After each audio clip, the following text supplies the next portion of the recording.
কাদিয়ানি আহলে সুন্নাত ওয়াল জামাত হবে দূরের কথা, ওরা তো ইসলামের গণ্ডি থেকে বাইরে। তাহলে এটা মাযহাবের ইখতিলাফ নয়। 2 নম্বর, কেউ কেউ এটাকে ফিরকার ইখতিলাফ বানাতে চায়। খবরদার, ফিরকা আহলে সুন্নাত ওয়াল জামাতের মতো হেদায়েতের উপরে তো নাই, ওরা গোমরাহ।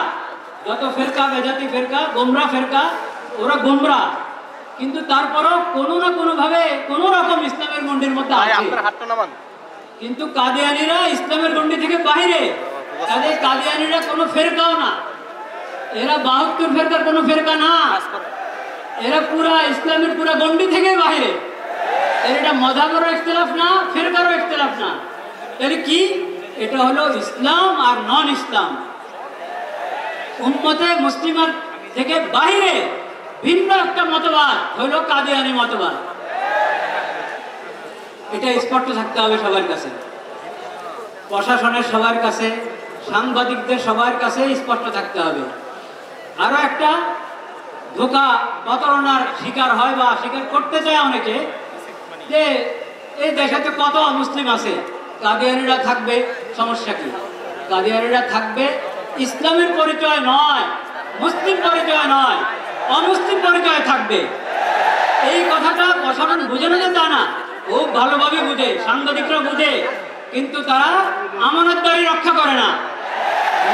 নিজেরা মনে হয় ধোকার মধ্যে থেকেও ভান দেখায়, বুঝে না। আসলে সবাই বুঝে, যদি না বুঝে তাদেরকে বোঝা দরকার, শিখা দরকার। ইসলাম ঈমান কাকে বলে, আকীদা কাকে বলে, এটা বুঝতে হবে তাকে। শেষ কথা যেটা বলতে চাই, আমাদের করণীয় আছে, আমাদের করণীয়, প্রশাসনের করণীয়, নিজেদের ঈমান এবং ইসলামের পরিচয় দেওয়া। এই বিষয়, কাদিয়ানি বিষয়, যে ঈমানি দায়িত্ব, সেই ঈমানি দায়িত্ব পালন করে নিজেদের ঈমান এবং ইসলামের পরিচয় দেওয়া প্রশাসনের দায়িত্ব। সাংবাদিকদের দায়িত্ব আমানতদারির সাথে এই বিষয়টাকে উপস্থাপন করা, কোনো ধরনের ধোঁকা প্রতারণার আশ্রয় না নেওয়া। সকল ব্যবসায়ীদের দায়িত্ব, তারা কাদিয়ানিদের সমস্ত পণ্য যাতে এমনি পিছনে পড়ে যায়, ওইভাবে জরুরি সমস্ত পণ্য উৎপাদন করা, বাজারজাত করা।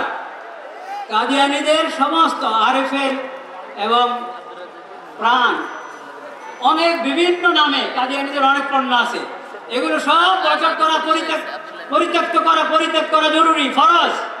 এটা ঈমানি দায়িত্ব, এটা ঈমানি দায়িত্ব। নামাজ পড়ি রাসূলুল্লাহ সাল্লাল্লাহু আলাইহি ওয়াসাল্লাম সুন্নাত মোতাবেক, ওযুখানে গিয়ে দেখা যায় আরএফএল এর বদনা, আরএফএল এর লোটা। এটা কেমন কথা? এটা কি ঈমানি গায়রত চায়? এটা ঈমানি গায়রতের দাবি?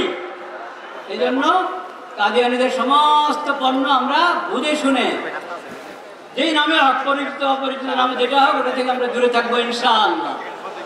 এবং সমস্ত ইমাম, খতিব, আলেম, ওয়াইজ সবাই এই বিষয়ের উপরে যে আমরা আলোচনা করে থাকি, ওটা বসিরতের সাথে করব, পড়াশোনা করে করব, যাতে ওয়ালা তাকফু মা লাইসা লাকা বিহি ইলম, এই আয়াতের উপরে যথাযথ আমল হয়।